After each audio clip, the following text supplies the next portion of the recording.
Hello बच्चों। तो D के झा कॉमर्स क्लासेस में आपका स्वागत है। आप डी के झा कॉमर्स क्लासेस पेज देख रहे हैं और डी के झा यूट्यूब चैनल जो है जिसको आप लोग सब्सक्राइब किए हैं उसको ज़्यादा से ज़्यादा सब्सक्राइब और शेयर कीजिए। तो हम बता रहे थे कि बैंक रिकन्सिलेशन स्टेटमेंट का हमने कंसेप्ट दे दिया था कि इसमें कैश बुक और पासबुक होता है। कैश बुक जो होता है जिसको चेक बुक भी कहते हैं वो कस्टमर या ग्राहक के पास होता है। अब पासबुक जो होता है वो बैंक के पास होता है। अब इसमें रूल होगा, रूल ऑफ बीआरएस। तो रूल ऑफ बीआरएस में जो फर्स्ट जो रूल जो था, चेक काटा गया लेकिन भुगतान के लिए प्रस्तुत नहीं किया गया। Check issued but not presented for payment. हमने चेक काट कर किसी को दे दिया, लेकिन 10,000 का चेक काट कर दे दिया, लेकिन वो भुगतान के लिए बैंक में पेड नहीं किया, भुगतान के लिए बैंक में प्रस्तुत नहीं किया। जब ये वो चेक बैंक में प्रस्तुत नहीं किया जाएगा तो बैंक उसको भजा कर नहीं देगा। तो इस कंडीशन में बैंक का पासबुक आज के रेट में बढ़ा ही रहेगा। तो अगर हम कैश बुक से चल रहे हैं तो मुझे पासबुक पर पहुंचना पड़ता है, अगर हम पासबुक से चल रहे हैं तो मुझे कैश बुक पर पहुंचना पड़ता है। अगर debit balance as per cash book का अमाउंट दे दिया रहेगा तो इस एंट्री को हम ऐड में लिखेंगे, check issued but not presented for payment. इसी तरह दूसरा रूल है, चेक बैंक में जमा किया गया, चेक डिपॉजिटेड इनटू बैंक, लेकिन अभी तक जमा नहीं हुआ। किसी कारणवश अभी तक चेक बैंक में जमा नहीं हुआ है तो check deposited into bank but not credited, यानी कि चेक तो बैंक में जमा किया लेकिन किसी कारणवश अभी तक उसको पूरा रिकॉर्ड में नहीं, अभी तक नहीं चढ़ाया गया है, तो इस कंडीशन में लेस में होगा।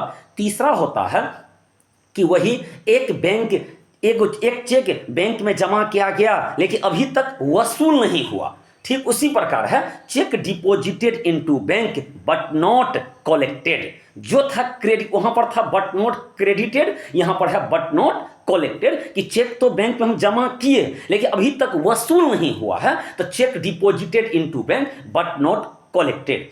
अगला है कि बैंक द्वारा बीमा प्रीमियम का भुगतान किया गया। मेरा जो बीमा प्रीमियम है, बीमा प्रीमियम या कंपनी का जो बीमा प्रीमियम है तो या जो इंश्योरेंस जो है वो बैंक के द्वारा भुगतान किया जा रहा है। तो बैंक अगर बीमा प्रीमियम का भुगतान करेगा तो पासबुक को क्या करेगा, घटाएगा। Insurance premium paid by the bank.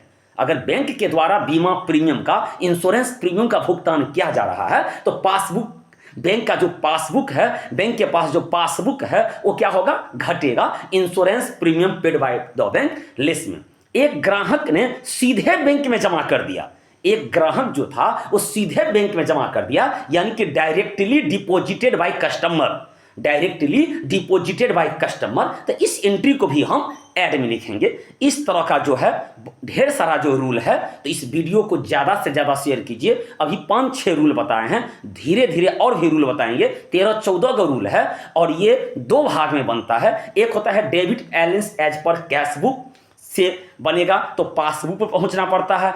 एक होता है credit balance as per passbook से चलने के लिए कहता है तो आपको कैश बुक पर आता है। Credit balance as per passbook से चलने के लिए कहेगा तो कैश बुक पहुंचना है, और कैश बुक से चलने के लिए कहेगा तो पासबुक पहुंचना है। फिर उसी प्रकार ओवरड्राफ्ट में भी है, cash book overdraft as per cash book तो पासबुक पहुंचेंगे, और ओवरड्राफ्ट एज पर पासबुक तो कैश बुक पहुंचेंगे। इस तरह का जो सवाल है बैंक रिकन्सिलेशन स्टेटमेंट का, जो आपका जो रूल जो है, जो कॉन्सेप्ट है, इसी कॉन्सेप्ट पर आपको सवाल बनेगा। इस वीडियो को ज़्यादा से ज़्यादा आप शेयर कीजिए और नेक्स्ट वीडियो में फिर हम मिलते हैं अगले वीडियो में।